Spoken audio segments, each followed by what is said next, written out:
අප කරනේ මිනුම් වල අපි කතා කරගෙන හිටියේ අන්තර්ජාතික පරාසය කියන කෑල්ල. ඒක අද උදේ කතා කරලා ඉවරුණාට පස්සේ දැන් කතා කරන්න තියෙන්නේ අපගමනය ගැන. අපගමනය කියලා කියද්දි දැන් මෙතෙන්දි ගන්න අපගමනය අපි ගන්නේ අපගමන තුනක් ගන්නවා. මධ්‍යස්ථ අපගමනය, විචලතාවය, සම්මත අපගමනය කියලා. මෙන්න මේ තුන නම් ටිකක් වැදගත්. හරි ටිකක් නෙවෙයි ගොඩක් වැදගත්. මොකද මේක ඇත්තටම උසස් පෙළදී ඔයාලට එන අලුත් කෑල්ල. හොඳද?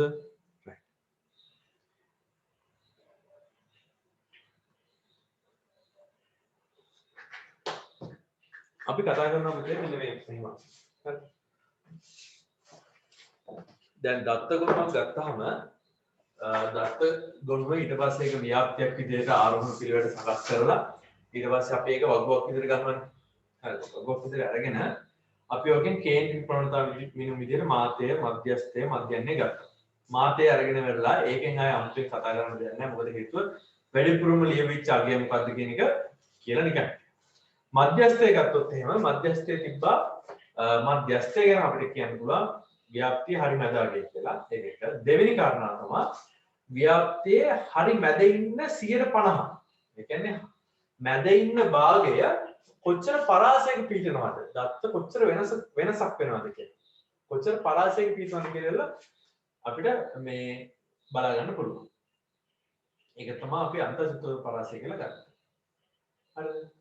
දැන් අපි කතා කරන්නේ මධ්‍යන්නයත් එක්ක ව්‍යාප්තිය කොයි විදිහට හැසිරෙන්නේ කියලා. හරිද? මධ්‍යන්නය කියන්නේ ව්‍යාප්තිය සඳහා යොදන්න පුළුවන්. කියන්නේ මුළු සංඛ්‍යා ව්‍යාප්තියම නියෝජනය කරන තනි අගය කියලා මම කියනවා. හරිද?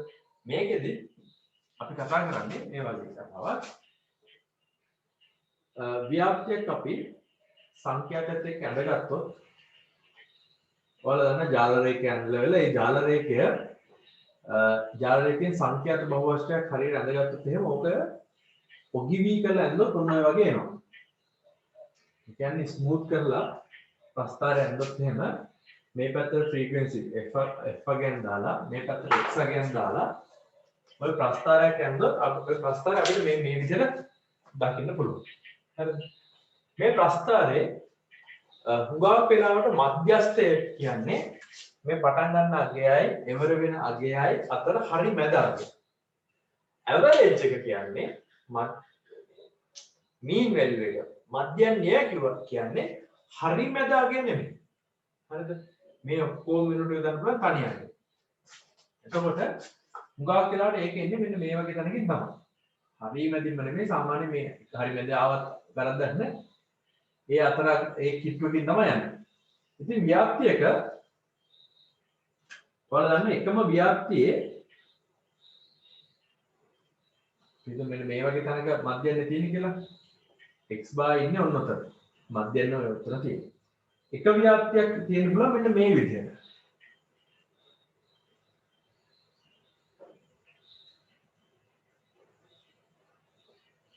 ඔන්න ඔය විදිහට සංඛ්‍යා ව්‍යාප්ත වෙලා තියෙන්න පුළුවන්. ඒ කියන්නේ නිකන් මධ්‍යන්නේ අගයට කිට්ටුවෙන් තමයි ඔක්කොම ඉලක්කම් වැඩිපුර තියෙන්නේ. ඉතින් අඩු කට්ටියත් ගොඩක් අඩුවෙන් ඉන්නේ, වැඩි කට්ටියත් ගොඩක් අඩුවෙන් ඉන්නේ. එහෙම ව්‍යාප්ති තියෙන්න පුළුවන්. සමහර ව්‍යාප්ති තියෙනවා ඔයාලා දන්නවා මේ. මෙන්න මේම තියෙනවා.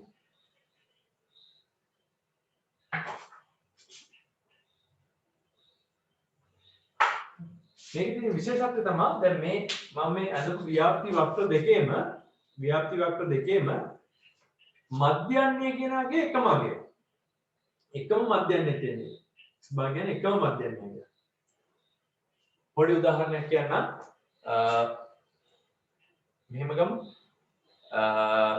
පිරිමි ළමයින්ගේ ඉස්කෝල දෙකක් තියෙනවා. හරි පිරිමි ළමයින්ගේ ඉස්කෝල දෙකක් තියෙනවා.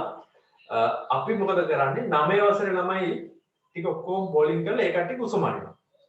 හරිද? අපි හිතමු A කියලා ඉස්කෝලයක් තියෙනවා B කියලා ඉස්කෝලයක් තියෙනවා 9 වසරේ ළමයින්ගේ උස තමයි චෙක් කරන්නේ. හරිද? මොකද කරන්නේ එක එක උස මට්ටම් වලට ඉන්න ළමයි ගන්න. සෙන්ටිමීටර 120 ඉඳලා වගේ 10න් 10ට 10න් 10ට 200 වෙනකල් ගන්නවා. සාමාන්‍ය මීටර දෙකකට කවුරුද දැන්?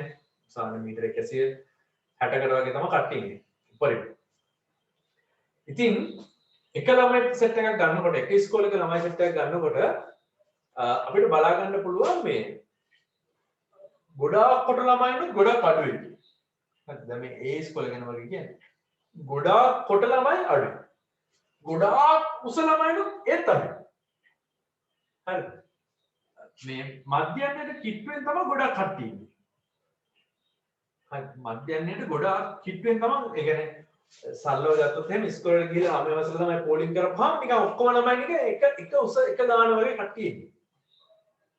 B ඉස්කෝලේ ගත්තාම B ඉස්කෝලේ තියෙන විශේෂත්වය තමයි උස අඩු කට්ටියක් ගොඩක් ඉන්නවා. උස වැඩි කට්ටියක් ගොඩක් ඉන්නවා.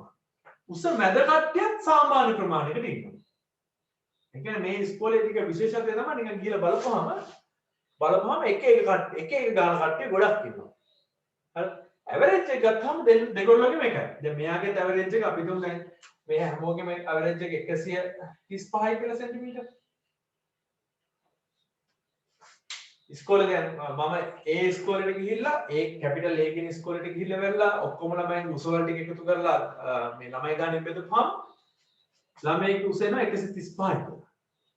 B ඉස්කෝලේට ගිහිල්ලා ඔක්කොම ළමයින් උස වල ටික එකතු කරලා වෙලා බෙදුවාම ඒත් එනවා 135. හරිද? හැබැයි එතකොට දැන් අපිට කියන්න පුළුවන් එහෙනම් A ඉස්කෝලේ ළමයින්ගේ උස 135ක් විතර වෙන්නේ B ඉස්කෝලේ සාමාන්‍ය ළමයින්ගේ උස 135ක් විතර වෙන්නේ කියලා. ප්‍රශ්නේ තියෙන්නේ ඒක නෙමෙයි. ප්‍රශ්නේ තියෙන්නේ ඒක ඒ මධ්‍ය අගයත් එක්ක ඉතිරි කට්ටිය කොහොමද වෙනස් වෙන්නේ කියන එක. හරිද? දැන් අපිට දැනගන්න ඕනේ දැන් A කියන ඉස්කෝලේ තියෙන විශේෂත්වය තමයි මේ මධ්‍ය අගය ගාව තමයි ඔක්කොම ළමයි වගේ ඉන්නේ. ඔක්කොලාම ගොඩක් කට්ටිය ඉන්නේ එයාලා ගාව. ඒ කියන්නේ මේ මධ්‍ය අගය ගාව. එනිකම් A ඉස්කෝලේ දිහා බලපුවම ඉන්න ඔක්කොම නිකන් එක ගාන වගේ. B ඉස්කෝලේ දිහා ගිහිල්ලා බලපුවම හරි මැද ඉන්න ළමයි ගාන වගේම උස අඩු කට්ටියක් ගොඩක් ඉන්නවා උස වැඩි කට්ටියක් ගොඩක් ඉන්නවා.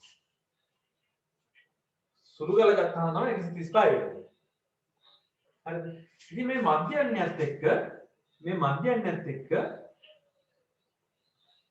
අපි ගන්නවා මේ මධ්‍ය අගයත් එක්ක ඉතිරි අගයන් කොච්චර දුරට වෙනස් වෙනවද කියලා.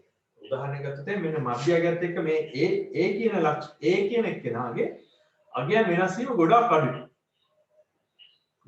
හේතුව ඔක්කොලාම ඉන්නේ මේ මධ්‍ය අගයේ ගොඩාක් කිට්ටුව. බලන්න මෙතන ඉඳලා මෙතන තියෙන වෙනස හැම වෙලාවෙම අඩුයි නේ.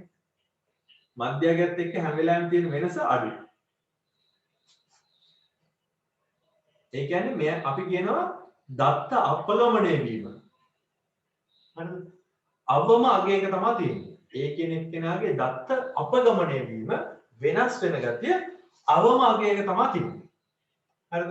B කියන එක්කෙනා ගත්තොත් එහෙම B කියන එක්කෙනාගේ මධ්‍ය අගයත් එක්ක හැම වෙලාවෙම මේ බලන්න දත්ත ගොඩාක් ඈත යන්නේ නේ. හරිද? අපි කියනවා මෙයාගේ දත්ත අපගමණය වෙනවා වැඩි කියලා. හරි. අන්න ඒ විදිහට දත්ත කොච්චරක් අපගමණය වෙනවද? අපගමනයේ මධ්‍යන්නේ කීයද? හරිද? කොච්චරක් අපගමණය වෙනවද? ඒ අපගමනයේ මධ්‍යන්නේ කීයද කියලා එක තමයි අපි අපකරණීය මින් වල ඊට පස්සේ අද දැන් කතා කරන්නේ. කොච්චරක් වෙනස් වෙනවද? ඉතින් ඒ අපගමන අවස්ථා තුනක් කතා කරනවා. එකක් මධ්‍යන්න අපගමනය. ඒ කියන්නේ සාමාන්‍යයෙන් අපි මධ්‍යයේ මේ ඇවරේජ් වැලියු එකත් එක්ක අනිත් x අගයන් කොච්චර වෙනස් වෙනවද කියලා බලලා ඒක ඇවරේජ් එකක් ගන්නවා. මධ්‍යන්න. ඒක මධ්‍යන්න අපගමනය කියලා. දෙවෙනි එක විචලතාවය කියලා එකක් ගන්නවා. ඒක ගන්න හේතුව අර මධ්‍යන්න අපගමනයේ පොඩි වැරද්දක් තියෙන හින්දා. තුන්වෙනියට ගන්නවා විචලතාවය ගන්න විදිය වැරද්දක් හින්දා තුන්වෙනියට ගන්නවා සම්මත අපගමනය කියලා. අපේ සම්මත අපගමනය තමයි හරියටම පාවිච්චියට ගන්නේ මෙන්න මේ x අගය x භාගයත් එක්ක මේ ප්‍රස්ථාර කොහොමද විචලනය වෙන්නේ කියලා ප්‍රස්ථාර ඇඳීමකින් තොරව තේරුම් ගන්න. ප්‍රස්ථාරකින් තොරව තේරුම් ගන්න පාවිච්චි කරන්නේ යා. පැහැදිලිද? right. බලමු මේ රියල් ටයිම් ගානක් හදලා මධ්‍යන්න අපගමනය කියන ආයත් කියන්නම් අහගන්න. සංඛ්‍යා ව්‍යාප්තියක් නිරීක්ෂණයෙන් එහි මධ්‍යන්නේ සිදුවන අපගමන මධ්‍යන්න අපගමනය. මේ කාරණාවේ තේරුම් ගන්න ඕනේ මෙහෙමයි. දත්ත ව්‍යාප්තියක් තියෙනවා. හරිද?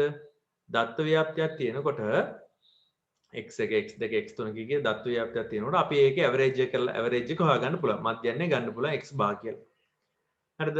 අපි කරන්නේ ඊට පස්සේ මේ x බාර්ත් එක්ක මෙන්න මේ x බාර් එක්ක මේ අගයන් කොච්චර දුරට වෙනස් වෙනවාද කියන එක බලන එක. හරිද? එතකොට එක වෙනස් වීමක් මට ලියන්න පුළුවන්. එක වෙනස් වීමක් ලියන්න පුළුවන් x එක අඩු කිරීම x බා කියලා.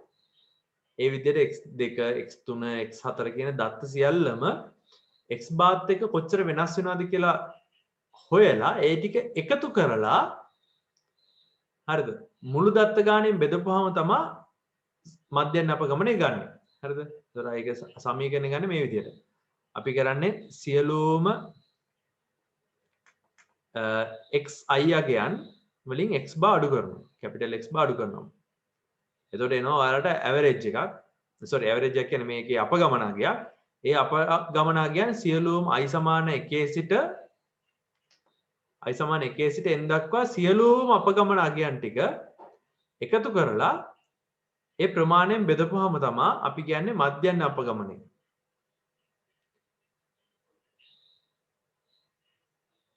deviation of mean කියලා ගන්න පුළුවන්. මධ්‍යන්න අපගමනය ගන්න පුළුවන්. හරිද? කරපු එක තේරුණාද? මේ සිග්මා කියන ලකුණට අදාළ නීති අනුකල ලකුණට අදාළ නීති දෙකම එකයි. හරිද? ඒ කියන්නේ දැන් සිග්මා ලකුණට අදාළව fx කියලා ශිතයක් තිබ්බනම් අනුකලනයට අදාළ fx තිබ්බා වගේ තමයි. හරිද? අනුකලනෙත් අපි ඔක්කොම ටික එකතු කරපු එකනේ කරේ. සන්තතික විදියට එකතු කරන්නේ. මේක කරන්නේ විවික්ත විදියට. ගොඩක් තව ලේසි විදියට එකතු කරන්නේ. හරිද? එතකොට දැන් මේකේ k වතාවක් දැන් සිග්මා වතාවක් k සිග්මා k fx කියලා තිබ්බනම් මේ k එක ඉස්සරහට අරගෙන අර අනුකලනය වගේ ලියන්න පුළුවන්. ওই විදිහට ලියන්න පුළුවන්. ඊට පස්සේ සිග්මා එක ඇතුලේ එකතු කිරීම අඩු කිරීම තිබ්බනම් හරිද? එකතු කිරීම අඩු කිරීම තිබ්බනම් ඒක ගලවලා ලියන්න පුළුවන්. සිග්මා fx එකතු කිරීම අඩු කිරීම සිග්මා gx කියලා. ওই විදිහට අර මූලික අනුකලනයේ තිබ්බ නීති ටික ඒ කියන්නේ අර ගලවලා ලියන්න පුළුවන් ඒවා නියත එළියට ගන්න පුළුවන් කොටස් අන්න ඒ ටික මේකටත් පොදුයි. හරිද? එතකොට මෙයාවත් ලියන්න පුළුවන් මෙහෙම. සිග්මා i සමාන 1 සිට n දක්වා xi අඩු කිරීම සිග්මා i සමාන 1 සිට n දක්වා x බාර් කියලා. දැන් x බාර් කියන්නේ තනි අගයක්නේ. හරිද? තනි අගයක් n වතාවක් එකතු කරනවා කියන එක තමයි මෙතන තේරුම. x බාර් කියන්නේ තනි ඉලක්කමක්. ඒක n වතාවක් එකතු කරනවා කියන එක තමයි මේකේ තේරුම. ඉතින් ඒක තනියම ලියන්න පුළුවන් මෙහෙම.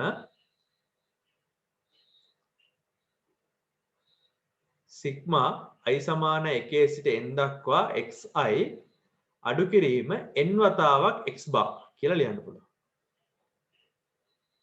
බෙදීම n කියලා. දැන් මේ n කියන එක නා පොදු හරයනේ. හරිද? පොදු හරයේ කෑලි වලට ගලවලා ලියන්න පුළුවන් md කියන එක නා ඕනනම් මේ විදිහට. සිග්මා i සමාන 1 සිට n දක්වා xi අඩු කිරීම බෙදීම n වතාවක් n බෙදීම x බා බෙදීම n කියලා. ඒතර මේ n ටෙන් කපලා අයින් කරන්න පුළුවන්. දැන් තියෙන ප්‍රශ්නේ තමයි මේ xi කියන පද ටික ඔක්කොම එකතු කරලා ඒක n වලින් බෙදපුවාම එන්නේ මොකද්ද? ඒක n වලින් බෙදපුවාම එන්නේ ඒ එන්නේත් මධ්‍යන්නෙම තමයි. මේ මෙතන තියෙන දත්ත ටික ඔක්කොම එකතු කරලා ඒ ප්‍රමාණයෙන් බෙදනවා කියන අදහසනේ. දත්ත ටික ඔක්කොම එකතු කරලා ඒක ඒ ප්‍රමාණයෙන් බෙදපුවාම එන උත්තරේ බිඳුවයි. හරිද? දැන් ඔතන ඔන්න ඕක තමයි මේ මධ්‍යන්න අපගමනය කියන එක්කෙනාගේ ප්‍රශ්නේ. මධ්‍යන්න අපගමනය කියන එක්කෙනාගේ හුඟක් වෙලාවට මේ බිඳුව උත්තරයක් විදිහට එනවා. මධ්‍යන්න අපගමනය කියන එක්කෙනා ඇත්තටම එතකොට මේ බිඳුව කියන එක්කෙනාගෙන් අපිට හිතා ගන්න බෑ මේ මධ්‍යන්නයගයත් එක්ක අනිත් දත්ත කොච්චර වෙනස් වුණාද කියලා. හිතා ගන්න බෑ. ඉතින් මේ ඔක්කොම එකතු කරලා වෙලා මේ ඒ කියන්නේ වෙනස් ඔක්කොගෙම එකතු කරපුවාම බිඳුවයි. හරිද? වෙච්ච දේ තේරුණාද? මම මධ්‍යන්න අපගමනය කියලා දෙන්නේ. මධ්‍යන්න අපගමනයේදී කරන්නේ මධ්‍යන්න අපගමනයේදී කරන්නේ පුතේ අපි දත්ත ටිකක් ගන්නවා xi x1 හරිද? x1 x2 x3 x4 ඔහොම තියෙන xn දක්වා තියෙන දත්ත ටිකක් ගන්නවා.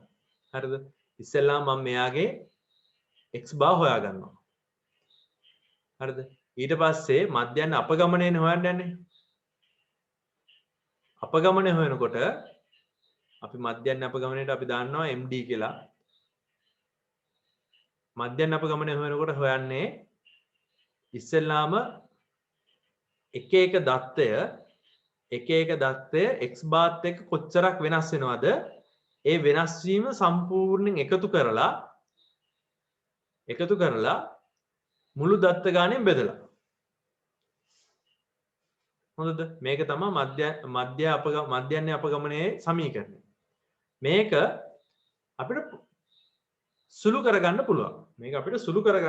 කොහොමද? මේක සුළු කරගන්න පුළුවන් සිග්මා i සමානයි 1 සිට n දක්වා xi අඩු කිරීම i සමානයි 1 සිට n දක්වා x බා කියලා. බෙදීමෙන්. එතකොට මේ n කියන එක නා පොදුයි. එයා වෙන වෙනම ලියන්නත් පුළුවන්. පොදු හරය හින්දා. මෙන්න මේ කැලේ ගැන තමයි කියන්නේ. හරි. ඔයාලට මතකයි නේද? අනුකල ලකුණ ඇතුලේ නියතයක් වතාවක් dx කියලා තිබ්බොත් එහෙම මේ k අකුර එළියට අරගෙන dx ලියන්න පුළුවන් නේ. ඒ වගේ දෙයක් තමයි මෙතෙන්දිත් වෙලා තියෙන්නේ. මෙතන වෙලා තියෙන්නේ මේ x බා කියන එක කෙනා එළියට ඇවිල්ලා වෙරලා නිකම්ම n කියලා ඉලක්කමක් එන එක. ඇයි n වතාවක් x බා එකතු වෙන හින්දා. n වතාවක් x බා එකතු වෙනවා. i සමාන 1 සිට n දක්වා කියන්නේ x කියලා වෙලා n වතාවක්ම ඔක ලිය වෙනවා කියන එක මෙතන. හරිද? එතකොට මෙතන ලියන්න පුළුවන් සිග්මා i සමාන 1 සිට n දක්වා xi අඩු කිරීම මේක කෙලිම ලියමු n වතාවක් x බා බෙදීම n කියලා ලියන්න පුළුවන්. එතකොට මේ n ට මේ n කපලා අයින් කරන්න පුළුවන්. දැන් තියෙන විශේෂත්වය තමයි මෙන්න මෙයා. මේ තියෙන්නේ දත්ත ඔක්කොම ටික එකතු කරලා ඒ දත්ත ප්‍රමාණයෙන් බෙදනවා කියන අදහස. මේ තියෙන දත්ත ඔක්කොම ටික එකතු කරලා ඒක දත්ත ප්‍රමාණයෙන් බෙදනවා කියන අදහස. ඉතින් පුතේ එතකොට මෙතන තියෙන්නේ මොකද්ද? මෙතන තියෙන්නේ x බා අඩු කිරීම. මෙතනත් එන්නේ x බා. සුළු කරපහම බිඳුවයි. එතකොට ඇත්තටම අපිට මේ මධ්‍යන්න අපගමනයෙන් ඇත්තටම අපිට අර අනිත් දත්ත කොච්චරක් වෙනස් වුණාද කියලා හිතා ගන්න බෑ. හේතුව බිඳුව නෙන්නේ. හරිද? ඔකට අගයක් ආව නම් අපිට හිතා ගන්න පුළුවන් R ඉරයි. පොඩි අගයක් ආව නම් මෙච්චරයි, ලොකු අගයක් ආව නම් මෙච්චරයි කියලා. හැබැයි දැන් එන්නේ බිඳුව හින්දා අපිට මේ මධ්‍යන්න අපගමනය කියන එක අපිට මේ කියන්නේ පාවිච්චි කරන්න සුදුසු එකක් නෙමෙයි. අනිත් කාරණාව තමයි මේකේ ඍණ උත්තර එන්න ඉඩ තියෙනවා. දැන් මේ ගානේදී නම් අවුලක් වෙන්නේ නැහැ. මේ අසමූහිත ව්‍යාප්තියක් හින්දා. සමූහිත ව්‍යාප්තියක වගේදී නම් මේකේ ඍණ උත්තර එන්නත් ඉඩ තියෙනවා. හරිද? අපි බලන්නේ වෙනසක්. ඒ කියන්නේ වෙනසක් කියන්නේ කොච්චර දුරට වෙනස් වුණාද කියලා ඉලක්කමක් ගන්න, විශාලත්වයක් ගන්න තමයි උවමනා කරන්නේ. ඒතකොට මේ විදිහට එන එකෙන් අපිට ඒක කරගන්න අමාරුයි. right. ඔය බිඳුව එන එක වළක්වාගෙන අපිට උත්තරයක් ගන්න සුදුසුම විදිය තමයි දැන් මේ කට්ටිය දාලා තියෙන්නේ මාපාංග ලකුණ. නේද? මාපාංග ලකුණ දැම්මොත් උන් ගොඩ කොහොම හරි මැච් එකක් ගහලා අපිට ඍණ ලකුණු ඍණ ස්වරූපේ අයින් කරගෙන උන් අපිට උත්තරයක් ගන්න හොඳ අගයක් එනවා. හැබැයි මේ අගය අපිට මේ භාවිතා කරන්න තරම් සුදුසු අගයක් නන් නෙමෙයි. දැන් ඒකට හොඳ උදාහරණයක් මේ අරගෙනක් තියෙනවා. 3 11 10 6 5 කියලා දත්ත ටිකේ මධ්‍යන්න අපගමනය සොයන්න කියලා. ඉස්සෙල්ලා මෙයාගේ ඇවරේජ් එක හොයාගන්නවා. හරිද? ඇවරේජ් එක හොයාගෙන ඒ ඇවරේජ් එකත් එක්ක මේ කට්ටියගේ තියෙන වෙනස හරිද? ධන ඍණ ස්වරූපෙන් තොරව වෙනස ගන්නවා. ධන ඍණ ස්වරූපෙන් ගත්තාම තමයි අතන මේ ප්‍රශ්නේ වෙන්නේ. මොකද ධන අගයන් ඍණ අගයන් එක්ක සුළු වෙලා ඉවරලා අන්තිමේදී උත්තරේ බිඳුව වෙලා යනවා. මොකද කරන්නේ? වෙනස් වීම ටික ඔක්කොම එකතු කරනවා. වෙනස කිව්වම ධන අගයක් නේ. හරිද? පොඩි අගයකින් ලොකු අගය අඩු කරලා ලොකු අගයකින් පොඩි අගය අඩු කරලා අපි ගන්න ඒ ඉලක්කම් දෙක අතර වෙනස. හරිද? ඒ වෙනස අරගෙන ඒ ටික ඔක්කොම එකතු කරලා පහෙන් බෙදනවා. පහෙන් බෙදපුවාම 2.8යි කියලා එනවා. හරිද? දැන් ඔක අසමෝහිත ව්‍යාප්තියක කිසි අවුලක් නැතුව ඒ විදිහට දත්තෙන් දත්තේ සුළු කරන්න පුළුවන්. සමෝහිත ව්‍යාප්තියක් වුණොත් එහෙම අපි ඒකේ මධ්‍යගයත් එක්ක තමයි. ඒ කියන්නේ අර පන්තියේ මධ්‍යගය තියෙනවනේ. ඒ මධ්‍යගයත් එක්ක තමයි සුළු කරන්නේ. right? පොඩි උදාහරණයක් බලමු. ඔයාලා මේ දැන් ටික දවසකට කලින් මෙන්න මේ ගාන හැදුවා.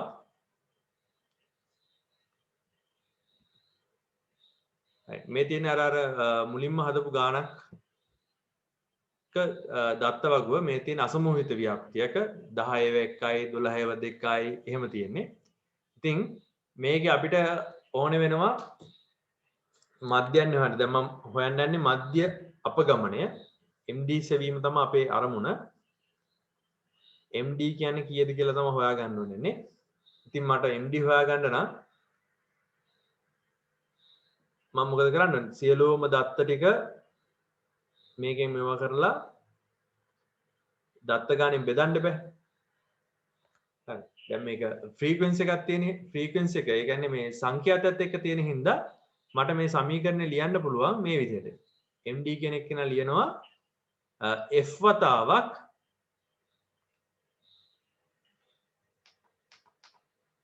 f වතාවක් x අඩු කිරීම x bar xi අඩු කිරීම x bar සිග්මා බෙදීම සිග්මා f කියලා. හරි. ඒ වෙනස එයාගේ සංඛ්‍යාතයෙන් වැඩි කරන. එතකොට ඒ කොටසට අදාළ වෙනස් වීම ඔක්කොම ටික එනවා. ඊට පස්සේ මුළු සංඛ්‍යාතයෙන් තමයි බෙදන්නේ. දැන් ඔය විදිහට දාලා තමයි ගාන හදන්න යන්නේ. මම මොකද කරන්නේ? ඉස්සෙල්ලාම fx හොයාගෙන මෙයාගේ ඇවරේජ් එක හොයාගන්න යන්නේ.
ඔව් මෙන්න මෙයා ගේනවා 24.85 කියලා එනවා.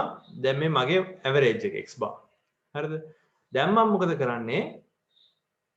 මේ x bar එක්ක සියලුම x අගයන්. හරිද?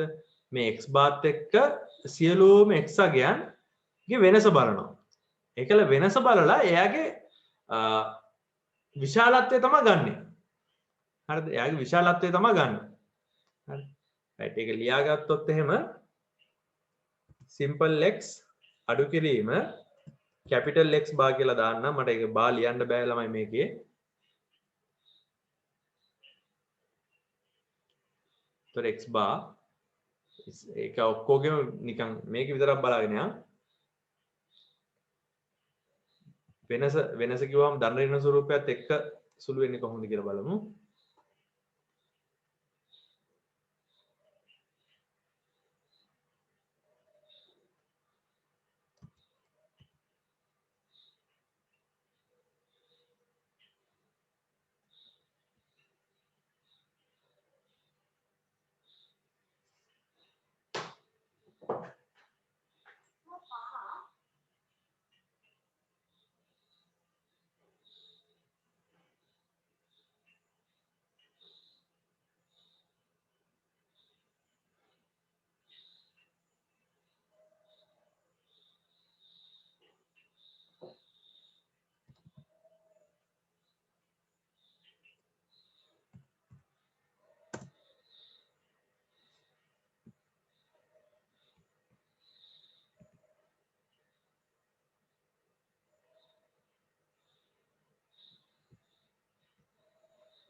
ඔය විදිහට එනවා. හරිද? ඔය දැන් අපි ගන්න ඕනේ මේකේ විශාලත්ව ටික. හොඳද? මේකේ විශාලත්ව ටික විතරයි ගන්න ඕනේ නැහැ. ඒකින්ද මම මෙන්න මේ ටික විතරක් කියන්නේ මාපාංකගේ ගන්න ඕනේ හින්දා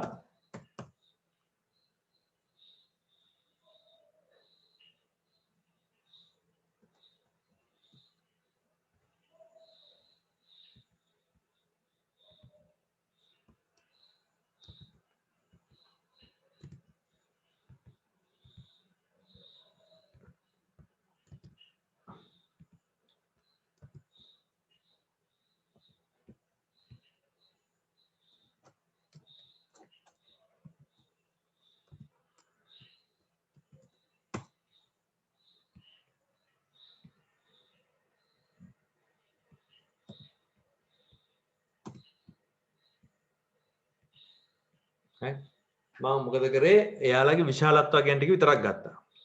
ඊට පස්සේ ඒ කට්ටියගේ ඇවරේජ් එක ගන්න ඕන හින්දා මේ කට්ටියගේ ඇවරේජ් එක ගන්න ඕන හින්දා ඉස්සෙල්ලාම දැන් මෙතන ඕනනේ සියලුම වෙනස් වීම. ඒ කියන්නේ වෙනස් වීම සංඛ්‍යාතයෙන් වැඩි කරලා ඒකේ ඒ ටික එකතු වෙලා තියෙන්න ඕනේ. ඒ කියන්නේ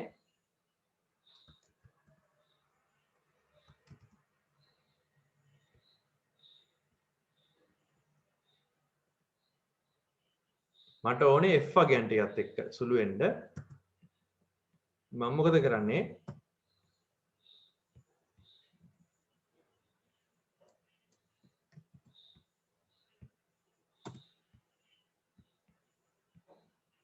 ඒ විදිහට සුළු කරලා බලනවා. සුළු කරලා බලලා ඒ ආගයන් ටික එකතු කරනවා.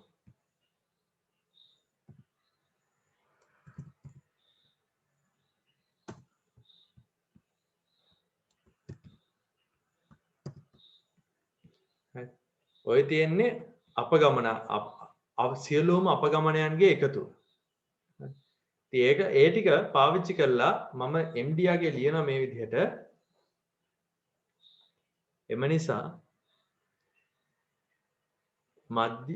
මධ්‍යන්‍ය අපගමනය MD සමානයි මේ සිග්මා F කියන අගය තමයි දැන් මම හොයාගත්තේ 246යි කියලා. හරිද? ඒක බෙදනවා මම 40. හරිද? මධ්‍යන්‍ය අපගමනය හොයන්න මම මොකද කරේ? අපගමනයන් අගයන්ගේ එකතුව 40න් බෙදුවා. සුළු කරපුවම කීය දෙන්නේ? බලමු.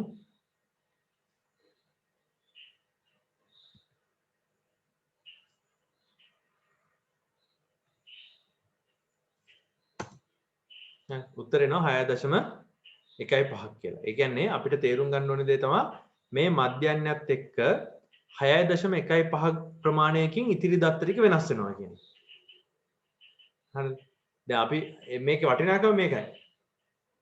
දැන් ඔයාලට ආවනම් එහෙම ඔයාලට ආවනම් ඒ කියන්නේ දැන් මේ විදිහටම තවත් ලකුණු සෙට් එකක් දීලා මේ විදිහටම තවත් ලකුණු සෙට් එකක් දීලා ලකුණු 10 ඉඳන් ලකුණු 40 දක්වා ගත්ත කට්ටියගේ ලිස්ට් එකක් දීලා ඒකෙත් මධ්‍යන්‍යත් අරගෙන සම්මත මධ්‍යන්‍ය අපගමනයක් ගත්තාම බැරි වෙලා හරි දැන් දෙන්නගෙම එකම උත්තරය ආවොත් එකම උත්තරේ නෙමෙයි ඉතින් සාමාන්‍ය එකම උත්තරය ආවයි කියලා හිතන්නකෝ. අපි හිතුව මේ පන්ති දෙකක් කියලා. මේ A පන්තිය තව පන්තිය B පන්තිය කියලා දුන්නා කියලා හිතන්නකෝ. A පන්තියේ මධ්‍යන්‍ය 24.85යි.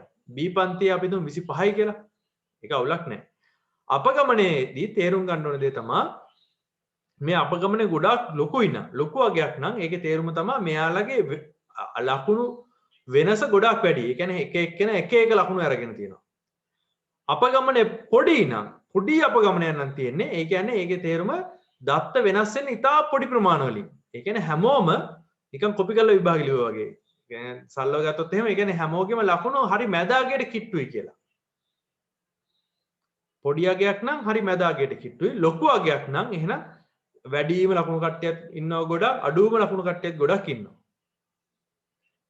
පැහැදිලිද ඉලක්කම් දෙකේ වෙනස? සමූහිත ව්‍යාප්තියක x අගයක් නැති හින්දා පරාසයේ මධ්‍ය අගය. හරිද? පරාසයේ මධ්‍ය අගය තමයි අපි පාවිච්චි කරන්නේ මේ ඇවරේජ් එක ගන්න. ඒ කියන්නේ මොකද්ද මේ උපකල්පිත මධ්‍යයනය ගත්තා වගේ මේකෙදිත් සමූහිත ව්‍යාප්තිය එකත් අපි කරන්නේ ඒ විදිහට. දැන් මෙතන මම මේ අද දවල් ගත්තා මේ ඉන්ටර්නෙට් එකෙන් එකක්. මෙතන තියෙනවා එක ඉස්කෝලේක ළමයි 1000කගේ මෙතන ළමයි 1000කගේ ලකුණු තියෙනවා. හරිද? මෙතන මේ පල්ලෙහාට ළමයි 1000කගේ ලකුණු. හරිද? ඉතින් ළමයි 1000කගේ ලකුණු මේ එන අපිලිවිල්ලකට තමයි අරන් තියෙන්නේ. ඊට පස්සේ මම මොකද කරේ? ඒක ඔයාලට පේනවා ඇති මෙතන මේ ෆන්ක්ෂන් එහෙම තියෙනවා මේ පින් දාලා තොරතුරු ටික අරගෙන ඒ තොරතුරු ටික එක ගොනකට හදාගත්තා. ඒ කියන්නේ 0 ඉඳන් 5 දක්වා 5 ඉඳන් 10 දක්වා 10 ඉඳන් 5 දක්වා ඒ කියන්නේ ලකුණු මේ මට්ටමට ගත්ත කට්ටිය කී දෙනෙක් ඉන්නවද කියලා වෙලා තමයි මේ හොයලා තියෙන්නේ. මේ හොයපේව ඔක්කොම මේ අතර මේ එහෙන ෆන්ක්ෂන් ගොඩක් දාලා තමයි ගත්තේ. කොහොම හරි ඒ ෆන්ක්ෂන් වලින් දැන් අපිට ඕන වෙන ඇවරේජ් එකේම හොයාගන්න. හරිද? ඇවරේජ් එක හොයාගන්න අපි ක්‍රම තුනක් ඉගෙන ගත්තා. දන්නවා fx පාවිච්චි කරලා හොයන්නත් පුළුවන්, fd පාවිච්චි කරලා fu පාවිච්චි කරලා හොයන්නත් පුළුවන්. හැබැයි දැන් උසස් පෙළදී fx fd වලින් ගාන හදන්න එපා, fu වලින්ම හදන්න. හේතුව මේ ක්‍රම දෙකම ඇත්තටම අමාරුයි. fx වලින් හදන එකත් අමාරුයි, fu d වලින් හදන එකත් අමාරුයි. හරිද? මම ඒ ටික ටක් ගාලා මේකේ ඔයාලට දැන් මේක ගත්ත හින්දා පුරවගෙන යන්න.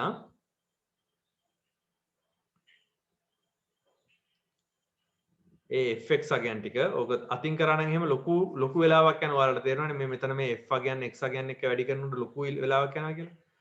ඒත් එක්කම මම මේකේ මධ්‍යන්නේ කියලා අරගත්තේ e12. ඔව් මෙන්න මේ අගය. හරිද? වැඩිම වාර ගණනක් ඇදලා තියෙන්නේ ෆ්‍රීකවෙන්සි එක වැඩිම තියෙන්නේ 45ත් 50ත් අතර ළමයිනේ. 45ත් 50ත් අතර ළමයිනේ. 119 දෙනෙක් ඉන්නවා 45ත් 50ත් අතර ලකුණු ගත්ත කට්ටිය. ඒකින්ද මම මෙන්න මෙයාව අරන් තියෙනවා මේ උපකල්පිත මධ්‍යන්නේ විදිහට. හරිද? 47.5. එහෙම අරගෙන ඉවරලා සියලුම x අගයන් කොච්චර දුරට වෙනස් වෙනවද කියන එක තමයි මෙතනම අරන් තියෙන්නේ.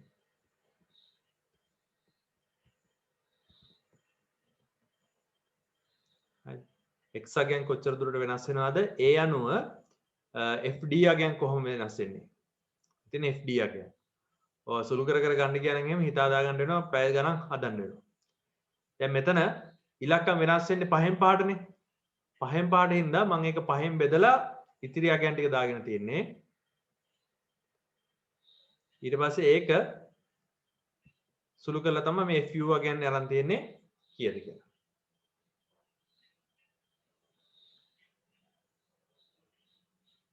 හරිද? ඊට පස්සේ මම හිතන්නේ ඔයාලට ඇවරේජ් එක ගන්න එක ක්‍රම තුනටම කරගන්න පුළුවන්. මම මේ තුන්වෙනි ක්‍රමයට විතරක් ගාන හදලා පෙන්නන්නම්. තුන්වෙනි ක්‍රමයට ගාන හදනකොට mean value එක නැත්නම් x bar මට ගන්න පුළුවන් approximation value එකත් එක්ක, ඒ කියන්නේ capital A උපකල්පිත මධ්‍යන්නයත් එක්ක k වතාවක් sigma fu බෙදීම sigma f පාවිච්චි කරලා. එතකොට මේකේ උත්තරය ගන්න එන්නේ 47.5 එකතු කිරීම 5 වතාවක්, මේ 5න් 5ට වෙනස් වෙලා තියෙන 5 වතාවක් 1882 බෙදීම මෙතන ෆ්‍රීකවෙන්සි එක 1000යි. හරිද? සුළු කරලා ගත්තාම 0.3ට මේ එතන කැපිලා යනවා. උත්තරේ කීයද එන්නේ? උත්තරේ මම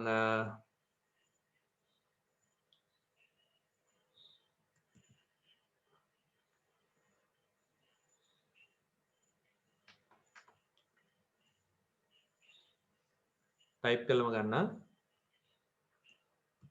capital X කියන එක්කෙනා මට ලියන්න පුළුවන් capital X කියන එක්කෙනා සමානයි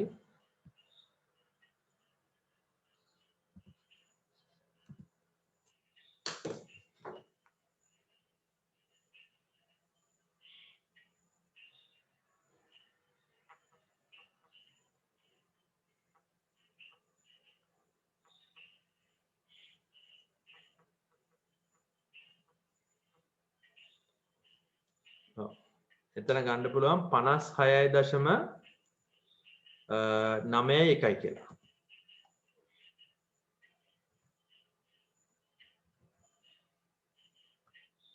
හරිද? 51.91 කියලා වෙලා ඇවරේජ් එක ගන්න පුළුවන්. මේක උත්තර එනවා. එතකොට x bar කියන්නේ 56.91. දැන් අපිට අපගමන අගයන් ගන්න ඕනේ. අපගමන අගයන් ගන්නකොට දැන් x bar දන්නවනේ. පොඩි වෙනසක් කරන්න ඕනේ. x අගයන් වලින් මේ කැපිටල් x අගය අඩු කරලා ගන්න. එතකොට මම දන්නා මේක සුළු කරපුවම කීය දෙන්නේ? කැපිටල් x අගයෙන් හරිද? ඔය අගයෙන් අපේ මේ මධ්‍යන්නේ අගය අඩු කරන්න ඕනේ. එහෙම අඩු කරලා මේ ටික ඔක්කොම එකතු කරපුවාම දැන් මෙතන එනවා ඍණ අගයනුයි ධන අගයනුයි ඔක්කොම.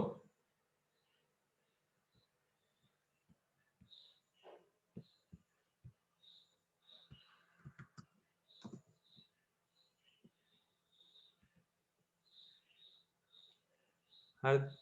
දැන් බලන්න එතකොට මෙතන මේ අපගමනය කියන එක ඍණ අගයක් ඇවිල්ලා තියෙනවා. ඍණ අගයක් ධන අගයක් ඔන්නෝම එන්න පුළුවන්.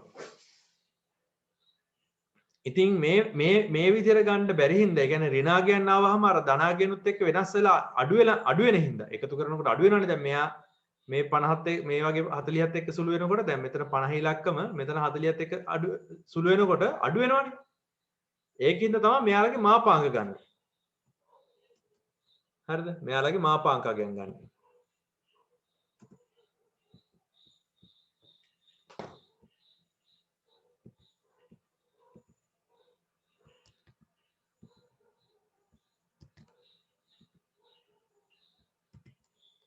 මාපාංක අගයන් ගන්නවා. එතකොට මම කරන්නේ මේ ඍණ සංඛ්‍යා ටික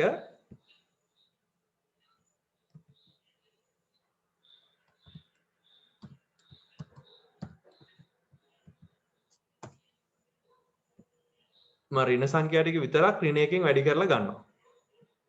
ධන සංඛ්‍යා ටික ඒ විදිහටම ගන්නවා. ඔයාලා දන්නවනේ මාපාංක නේද?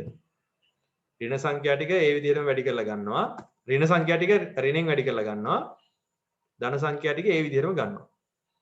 එහෙම ගත්තට පස්සේ ඕන් එනවා වෙනස.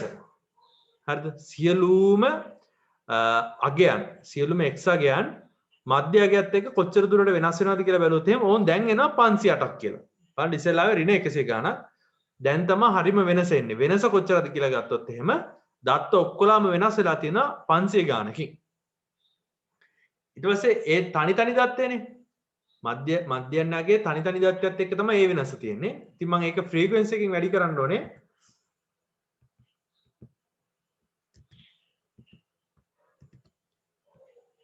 ඒකෙන් තමයි හොයාගන්න පුළුවන්නේ කොච්චරක් ඇත්තටම වෙනස් වෙලා තිබ්බද කියලා.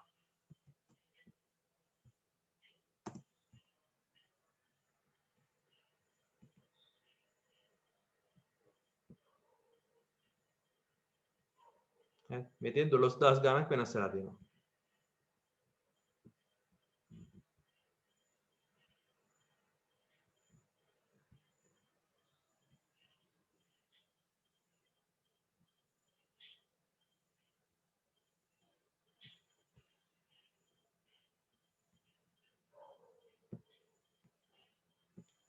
එතකොට දැන් සාමාන්‍ය මධ්‍ය අපගමනය ගන්නවා නම් අපිට මෙන්න මේ තොරතුරු ටික ඔක්කොම හොයාගන්න වෙනවා.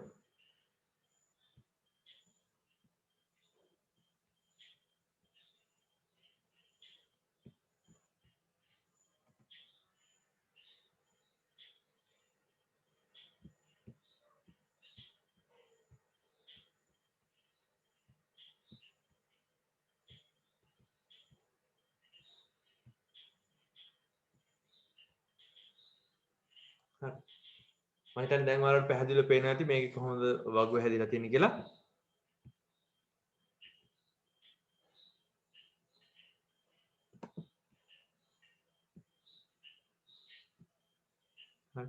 u again fu again අරගෙන වෙලා මධ්‍යන්නේ ගත්තා.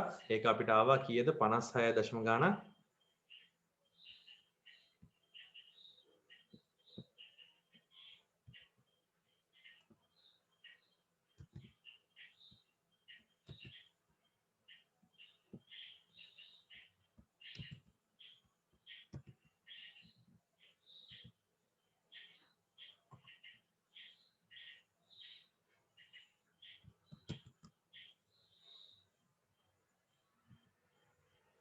හරි මේ විදිහට ආවා අපිට ඇවරේජ් එක තමයි මම මෙතන මේ දාලා තින්නේ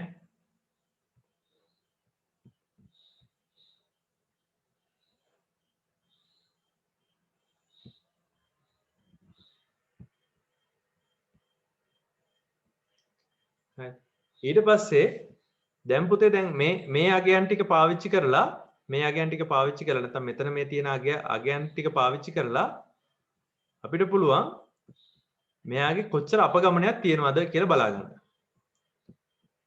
මෙන්න මෙතන තියෙන අගයයි මධ්‍යයන් අගයයි පාවිච්චි කරලා. හරිද? එතකොට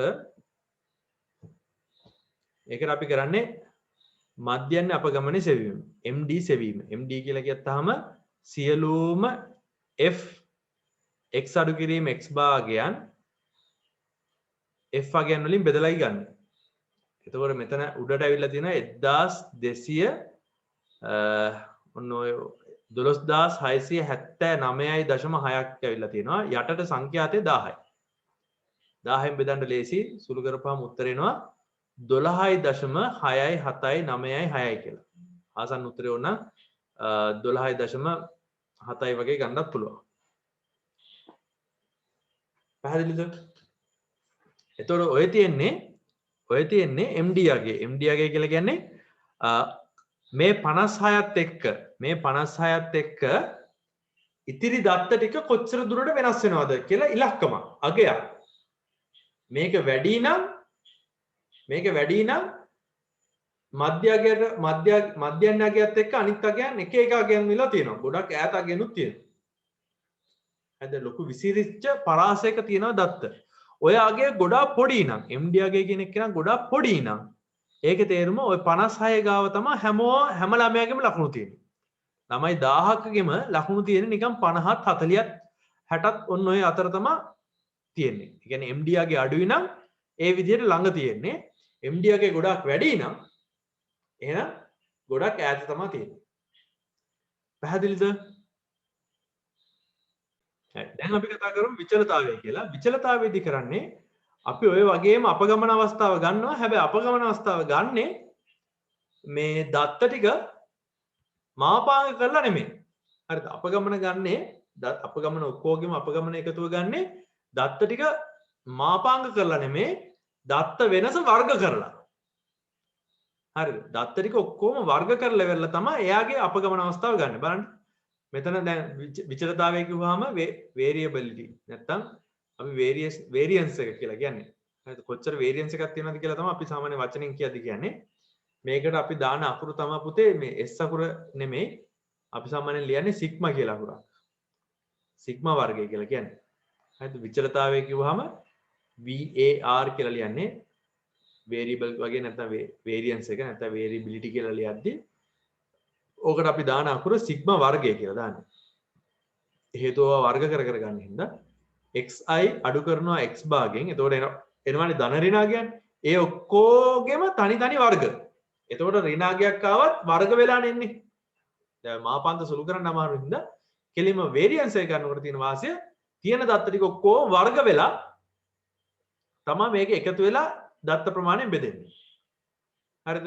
සංඛ්‍යාත සහිත දත්ත ගොඩක් තිබ්බනම් එහෙම ඒක සංඛ්‍යාතෙනුත් වැඩි වෙනවා. xi වතාවක් x bar දත්ත ටිකේ වර්ග සංඛ්‍යාතයෙන් වැඩි වෙලා ඒ ටික තමයි සංඛ්‍යාතයෙන් බෙදෙන්නේ. හොඳද?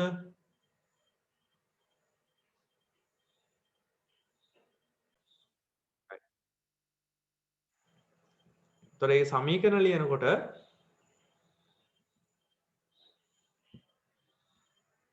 හරි ඒ සමීකරණ ලියනකොට අර පොදුවේ අර සමීකරණ දෙක පාවිච්චි කරන්න පුළුවන්. මම ඒ දෙක තැනක ලියන්නම්.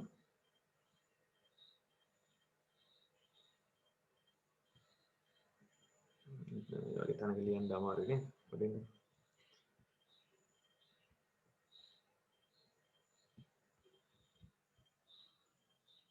right.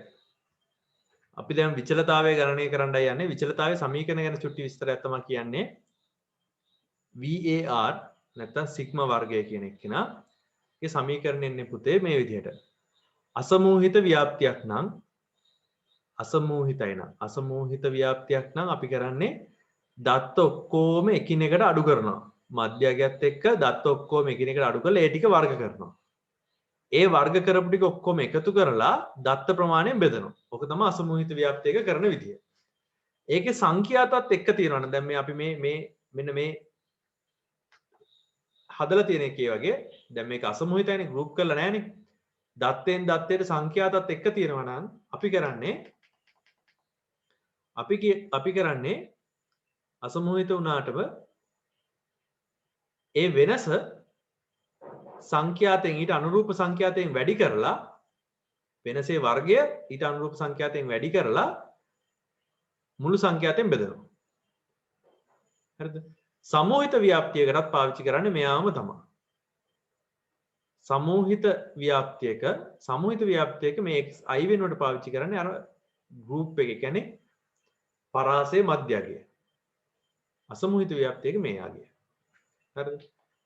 දැන් බලමු මේ අපි කලින් හදපු අර ඔයාලගේ පොතේම තියෙන උදාහරණෙත් එක්ක ගාන හදන්නේ කොහොමද කියලා. එතකොට කරන්න පුතේ දැන් මෙන්න මේ ටික තියෙනවනේ. මේ සෙට් එක. ඔය ගත්ත අපගමනාගයන් ටික. මධ්‍යගයත් එක්ක දත්ත කොච්චර වෙනස් වුණාද කියලානේ මේ තියෙන්නේ. ඒ ටික වර්ග කරනවා.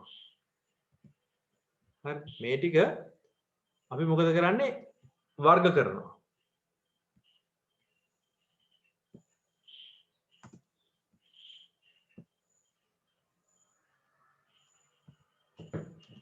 මේ වර්ග කරනවා කියන එක ලියන්න ගියාම පොඩ්ඩක් කචල් වෙනවා.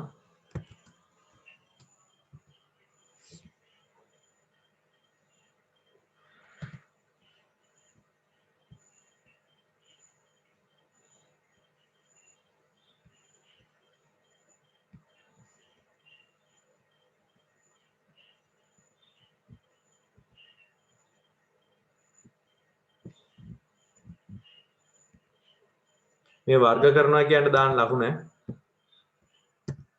වර්ග කරනවා. හරිද? වර්ග කරලා දත්ත ටික ඔක්කොම මේ විදිහට වර්ග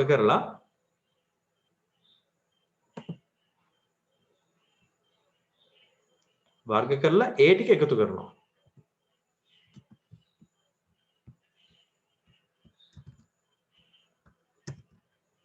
හරිද? ඒ ටික එකතු කරා. එතකොට දැන් මෙයාගේ සිග්මා මේක ගන්න පුළුවන් වේරියන්ස් එක ගන්න පුළුවන්. දැන් ඉස්සෙල්ලා අපි මෙතන ගත්ත MD අගය. දැන් වේරියන්ස් එක ගන්න පුළුවන් සිග්මා වර්ගය කියන එක නා ගන්න පුළුවන්.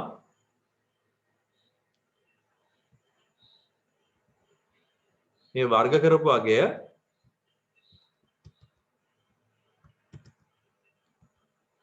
කරපු අගය ඊට පස්සේ මම මොකද කරන්නේ? F වලින් වැඩි කරනවා.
right.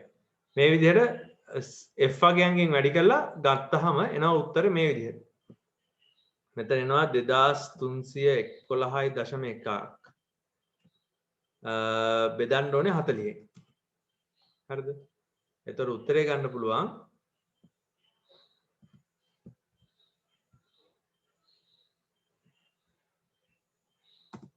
හරිද? ඕම් ওই විදිහට වේරියන්ස් එක. හරිද? වේරියන්ස් එක ඔන්න ওই විදිහට අපිට කැල්කියුලේට් කරලා ගන්න පුළුවන්. 57.0 ගානක් කියලා. හරිද? මේකෙත් තේරුම අරකම තමා ලොකු අගයක් නම් විහිදලා වැඩි, පොඩි අගයක් නම් එහෙනම් මධ්‍ය අගයට කිට්ටු අගයක් තමයි තියෙන්නේ කියන එක. හරිද? මේ දැන් කතා කරේ අසමෝහිත ව්‍යාප්තියක විචලතාවය ගණනය කරපු විදිහ. හරිද? right. දැන් බලමු සමෝහිත ව්‍යාප්තියක කොහොමද වෙන්නේ කියලා. මම මේ බෝඩ් එකේ මකනවා.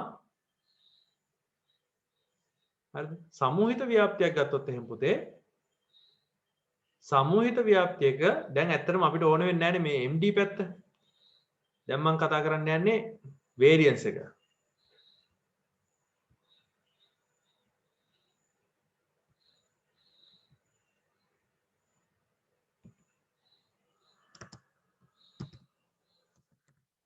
හරිද? වේරියන්ස් එක කතා කරන්න යන්නේ. ඉතින් මට ඒකට ඕන වෙනවා කලින් ගාන වගේම මේ මෙන්න මේ වගේ කොටස් ටිකක්.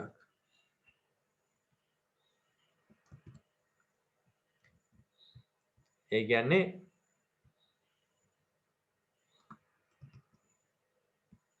ඔන්න ඔය වගේ කාරණා ටිකක්. ඒ කියන්නේ වෙනසේ වර්ගයයි ඊට පස්සේ ඒක සංඛ්‍යාතයෙන් වැඩි කරලා වෙලා එන උත්තර ටිකයි. හරි? මම කරන්නේ කොහොමද?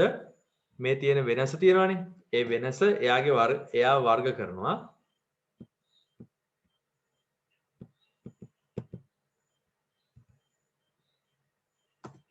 එයා වර්ග කරනවා. ඊට පස්සේ ඒ ටික ඒ වෙනසේ වර්ගය කියන එක කෙනා එයාගේම සංඛ්‍යාතයෙන් වැඩි කරනවා.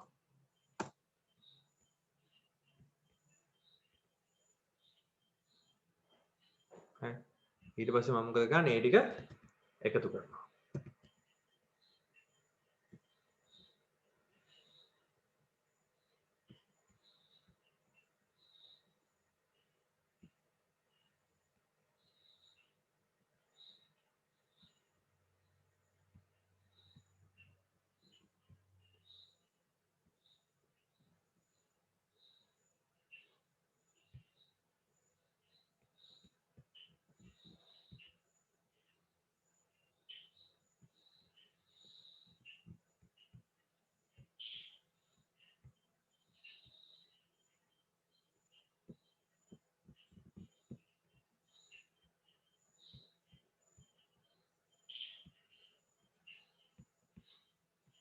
හරිද?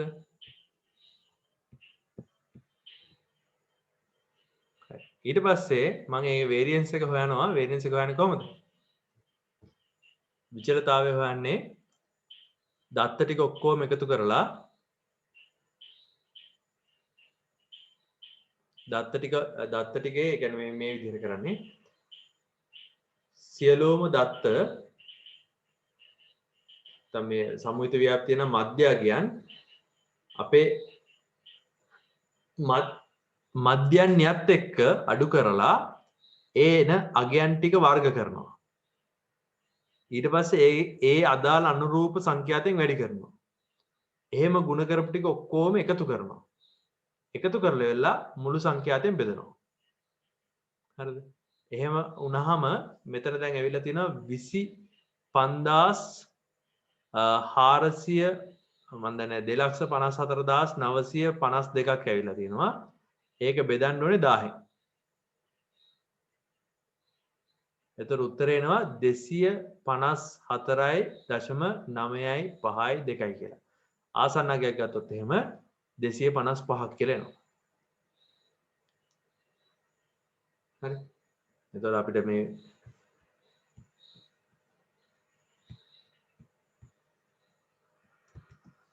VAR කියන අගය ගන්න පුළුවන්.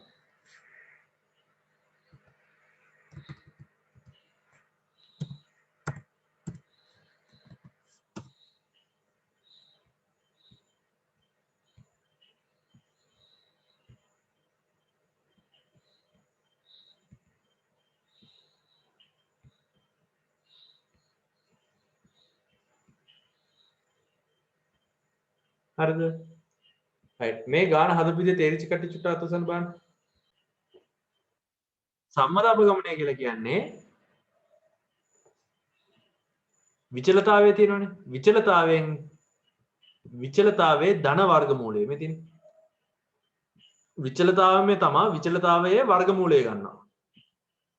හරිද? විචලතාවයේ වර්ගමූලය ගන්න එක විතරයි සම්මත අපගමනය කියලා කියන්නේ.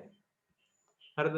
එතකොට දැන් කවුරු හරි යවුවොත් එහෙම SD යගේ කීයද කියලා නැත්නම් අපි ඔක ලියන්නේ SD කියලා.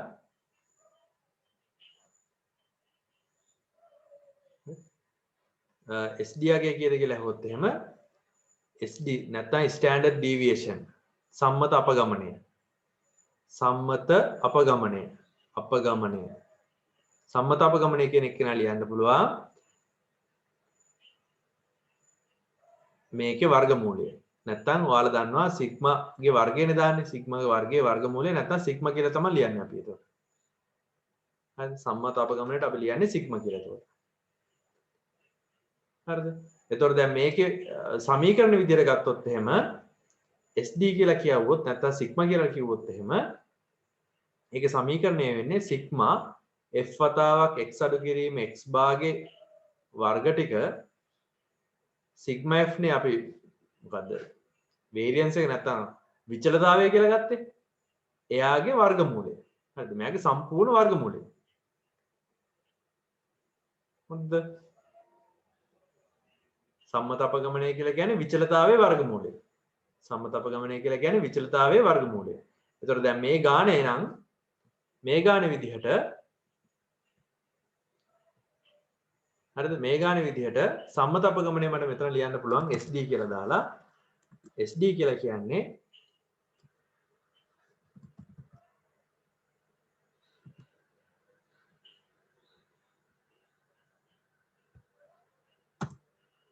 ඔන්න ඔහොම කියලා 15.96 කියලා. සාමාන්‍ය ඕනම ව්‍යාප්තියක සංඛ්‍යා ව්‍යාප්තියක පුතේ මේ මෙන්න මේ අගේ ගොඩක් වැදගත්. හරිද? ඔය අගෙන් තමයි ඇත්තටම දැන් ඕනම ව්‍යාප්තියක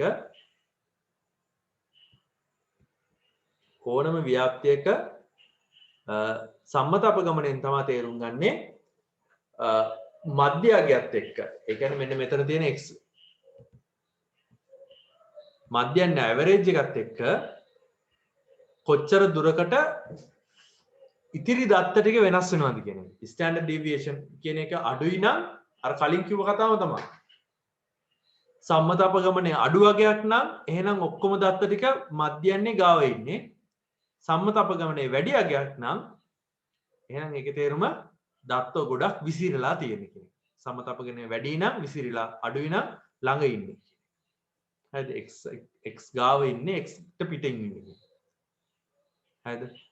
මේ අගයන් වලින් තමයි සාමාන්‍යයෙන් අර මේ විසිරුණු ගතිය අපකිරණය කියන්නේ විසිරීමනේ. විසිරිච්ච ගතිය ගැන අදහසක් ගන්න පුළුවන්. right? විසිරිච්ච ගතිය ගැන අදහසක් ගන්න පුළුවන් වෙන්නේ මෙන්න මේ අගයන් වලින්. x සහ කියන්නේ x සමග තියෙන මෙන්න මේ අගයන් තුන. මධ්‍යයන් අපගමනය, විචලතාවය, සම්මත අපගමනය. හරිද? මේකේ මධ්‍යයන් අපගමනයත් වැඩි පාවිච්චි කරන්නේ නැහැ. විචලතාවයයි සම්මත අපගමනය තමයි පාවිච්චි කරන්නේ. මේකෙදි කියලා දෙන්න ඕන දේ තමයි දැන් මෙන්න මේ විචලතාවයේ තිබ්බනේ අපේ සමීකරණයක් මෙන්න මේ සමීකරණය. සිග්මා වර්ගයට තිබ්බනේ සමීකරණයක්. විචලතාවයේ සමීකරණය ගත්තේ මේ විදිහටනේ. සිග්මා f වතාවක් x අඩු කිරීම x bar ගේ වර්ගය බෙදීම සිග්මා f කියලානේ. මේකේ පුතේ තව චුට්ටක් අර ඉස්සෙල්ලා වගේ සුළු කරන්න පුළුවන් සිග්මා ලකුණ තියෙන හින්දා. සිග්මා ලකුණෙන් සුළු කරවුවොත් එහෙම ඔක ලියන්න පුළුවන් සිග්මා f වතාවක් මෙතන පූර්ණ වර්ගයන්නේ තියෙන්නේ. ඉතින් ඒතර අඩු කරන්න පුළුවන් xi අඩු කිරීම දෙවතාවක් xi වතාවක් කැපිටල් x bar එකතු කිරීම x bar ගේ වර්ගය. හොඳ.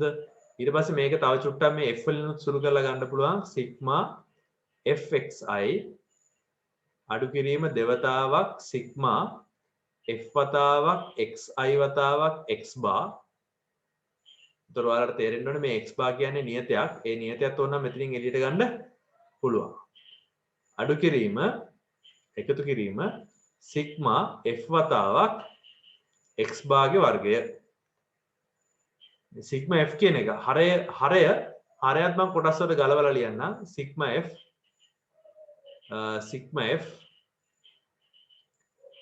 f කියලා. හොඳද? එතකොට පුතේ ඔයාලට පැහැදිලිව තේරෙනවද මේ තියෙන්නේ තවත් x bar එක්කෙනෙක්. අඩු කිරීම දෙවතාවක් x bar වතාවක් සිග්මා fxi බෙදීම සිග්මා f කියලා කියද්දී ආයෙත් මෙතන හැදෙන්නේ තවත් x bar එක්කෙනෙක්ම තමයි. මෙතන වර්ගයක් එන්නේ නේද? මෙතන වර්ගයක් එන්නේ. ඒතර මෙතන එන්නේ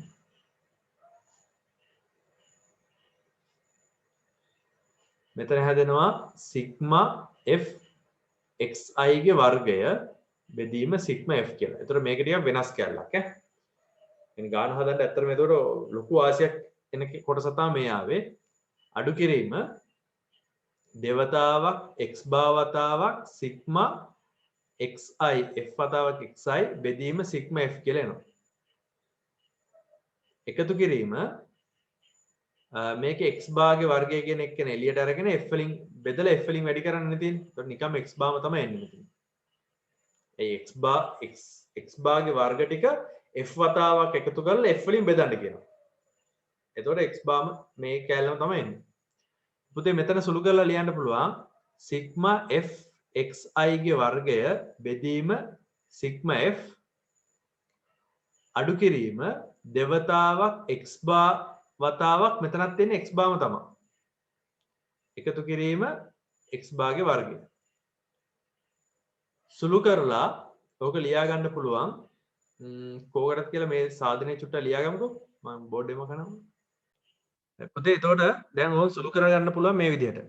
සිග්මා f xi ගේ වර්ග. ඒ කියන්නේ සියලුම මධ්‍යගයන්ගේ වර්ග එයාගේ සංඛ්‍යාතයෙන් වැඩි කරලා මුළු සංඛ්‍යාතයෙන් බෙදනවා. අඩු කිරීම දෙවතාවක් x bar ගේ වර්ගය එකතු කිරීම x bar ගේ වර්ගය. එතකොට x bar ගේ වර්ගය දෙකක් අඩු වෙලා එකක් එකතු වෙනවා කියන්නේ අඩු කිරීම එකක් නේ. එතකොට මේ සිග්මා කියන එක කෙනා ලියන්න සිග්මා වර්ගය කියන එක කෙනා ලියන්න පුළුවන් f xi ගේ වර්ගය බෙදීම සිග්මා f අඩු කිරීම x bar ගේ වර්ගය කියලා. මේ සමීකරණය ගොඩාක් දත්ත, ඒ කියන්නේ දත්ත ගොඩක් තියෙන වෙලාවක සුළු කිරීම ගොඩක් පහසු කරන සමීකරණයක් තමයි මේ තියෙන්නේ. හරිද? එතකොට SD අගය නැත්නම් ස්ටෑන්ඩඩ් ඩීවියේෂන් අගය ලියන්න පුළුවන්. ඒ කියන්නේ සිග්මා ලියන්න පුළුවන් මෙයන් මේකේ සම්පූර්ණයේ වර්ගමූලය කියලා. සිග්මා f xi ගේ වර්ගය බෙදීම සිග්මා f අඩු කිරීම x bar ගේ වර්ගය කියලා. හරිද? මේක ඇත්තටම ලේසි. මේ සමීකරණයෙන් දාලා ගාන හදන එක. හැබැයි වැඩේ තියෙන්නේ හුඟක් වෙලාවට උසස් පෙළදී මෙන්න මේ සමීකරණය ඔප්පු කරන්න අහනවා. ඒ කියන්නේ මෙතන ඉඳලා මෙන්න මෙතෙන්ට සුළු කරගෙන එන විදිය විභාගෙට අහනවා. හරිද? ඔයකින්ද තනියම පොඩ්ඩක් ප්‍රැක්ටිස් කරලා තියාගන්න ඕනේ. ඕක කොහොමද හදන්නේ කියලා. right? right. එතකොට සමීකරණේ අලුත් සමීකරණේ තමයි සිග්මා වර්ගය කියන එක කෙනාට පාවිච්චි කරන්න පුළුවන් xi අගයන්ගේ වර්ග එයාගේ සංඛ්‍යාතයෙන් වැඩි කරලා මුළු සංඛ්‍යාතයෙන් බෙදලා මධ්‍යන්නේ වර්ගය අඩු කරපුවාම එන උත්තරය කියලා. ඒ කියන්නේ මේක දැන් ගොඩක් සරල කරලා තියෙනවා. එතකොට දැන් බලමු මේකට ඕන කරන දත්ත එන්නේ xi ගේ වර්ගයනේ. හරිද? එතකොට මම මොකද කරන්නේ? ඉස්සෙල්ලාම මේ සිම්පල් x අගය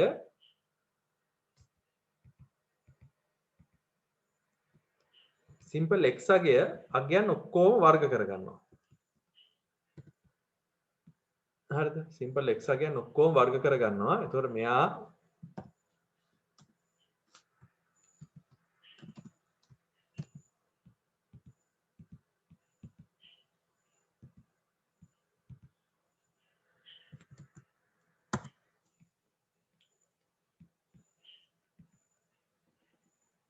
දත්ත ටික සේරම වර්ග කරගත්තා.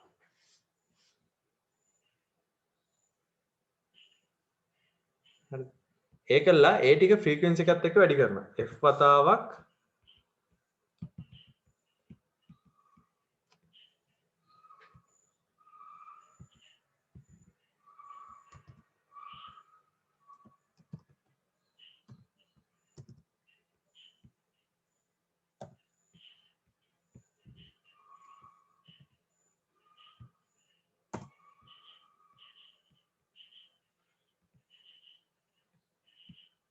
ඊට පස්සේ මම ඒ ටික එකතු කර ගන්නවා.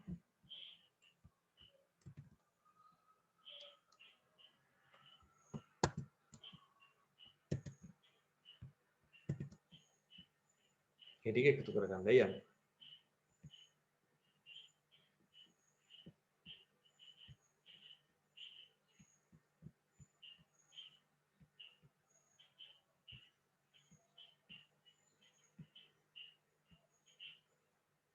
හරිද?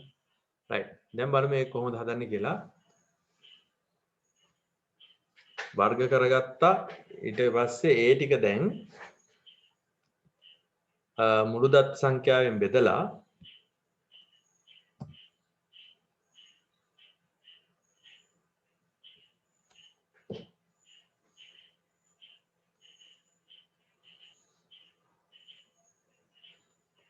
තුන් ලක්ෂ 49,000 නෑනේ ඊට වඩා ලොකු වගේක් එන්නේ 34 ලක්ෂ වගේ 34 ලක්ෂ 93,700 බෙදීම 1000 අඩු කිරීම 56.91 වර්ගය 56.91 වර්ගය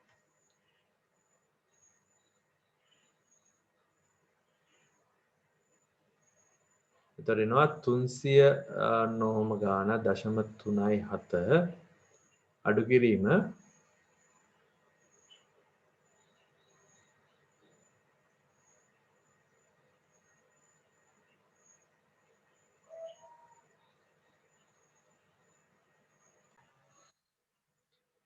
56.91 වර්ගයේ ගම් බලන්න කීයද කියලා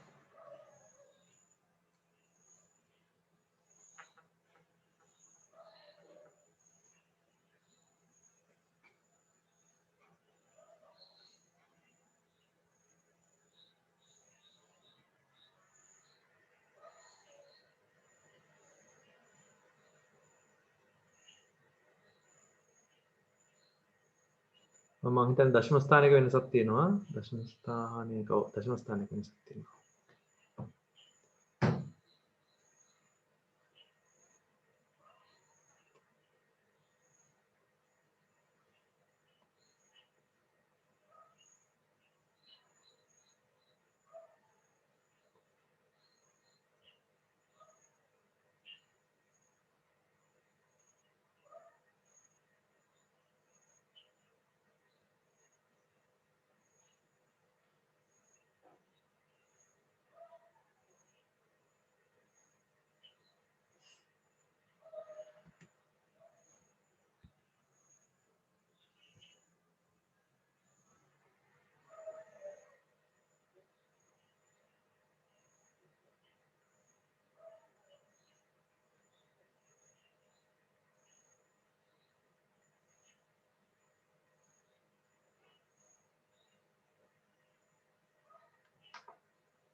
right ඔන්න ඔයාගෙන් අරාගේ අඩු වෙන්න ඕනේ අඩු කරලා බලන්න අඩු කරලා බලපුවම උත්තරේ කීයද එන්නේ 254 දශම ගාණක් එන්න ඕනේ චෙක් කරලා බලමු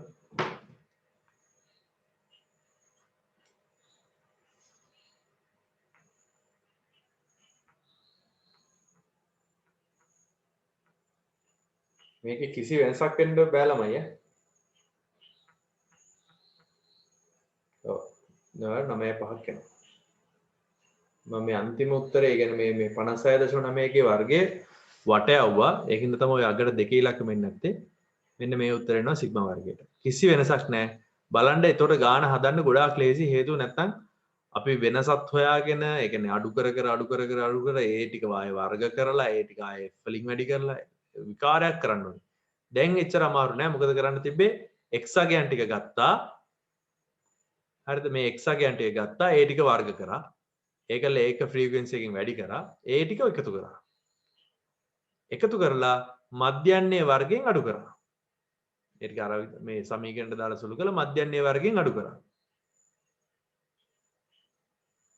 හොඳද? ඊට පස්සේ ස්ටෑන්ඩඩ් ඩීවියේෂන් එක ඕනනම් අපි කරන්නේ 254.95 වර්ගමූලය ගත්තා. හරි. ඒක සරල එකක්. ඒතර උත්තර වෙනවා 15.96 කියලා එනවා. හරිද? එතකොට අපගමනය කියන එක්කෙනා ඒ කියන්නේ අපකිරණයේ මිනුම් කියන කොටසේ තියෙන වාසිය තමයි අපකිරණය කියන මිනුම් වලින් අපිට හොයාගන්න පුළුවන් චතුර්ථක අපකිරණයෙන් හොයාගන්න පුළුවන් හරි මැද ඉන්න 150 කොච්චරකින් වෙනස් වෙනවද කියලා. අපගමනයේ අපකිරණයෙන් හොයාගන්න පුළුවන් මධ්‍යන්නයත් එක්ක ඒ කියන්නේ ඇවරේජ් එකත් එක්ක ඉතිරි සියලුම දත්ත කොච්චරකින් වෙනස් වෙනවද කියලා. හොඳද? එතකොට දත්තවල ව්‍යාප්තියගේ තමයි අපි අපකිරණයේ මිනුම් කියලා ගණන් ගන්න. හරිද? ඊට පස්සේ කතා කරන එක තමයි කුටිකතාවය කියලා මාතෘකා ටිකක්. අපි ඒක කතා කරනවා ලබන සතියේ.